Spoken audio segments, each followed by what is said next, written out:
All right, everybody. So from day 59, your homework was to introduce yourself to kinetic energy and gravitational potential energy. And so some key things to get from this for gravitational potential energy. One of the really important things is figuring out where the zero line is. So there's a few questions about that in here, and we can take a look at the notes.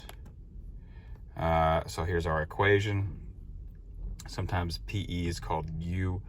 Mr. P spells out what all the parts of the equation are and gives you a real brief example of where the units come from.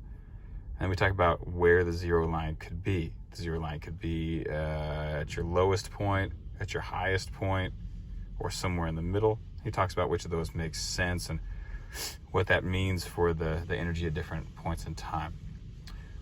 For kinetic energy, all right, so this is basically energy of motion here, and so he's going to look at a few things: his bike, his car, and how they can potentially have the same kinetic energy.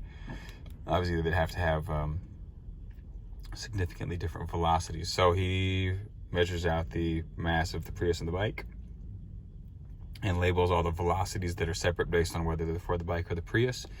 And all this is just him using this equation, 1/2 mass times velocity squared, and solving that problem to see how fast his car would have to go to have the same kinetic energy as the bike when the bike is going 25 miles an hour, which is pretty fast.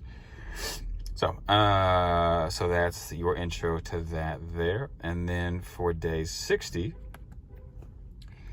we've got some goals that you understand the equations for kinetic and potential energy, that you can set an appropriate reference line and solve some problems. And so for the warm-up, I've got a bunch of questions about those goals here, and I've got some answers down here in the bottom below the homework. So down there, that's where the answers will be to the warm-up, so you can check that.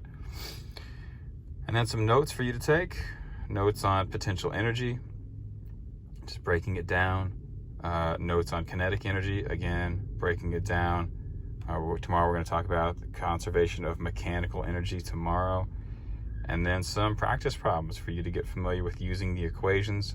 Hopefully you've seen these before, but if not, this will be a chance to practice these. And again, if you want to check your answers to these, the links are there. You should be able to complete all this in class tomorrow, but if you can't, it's homework.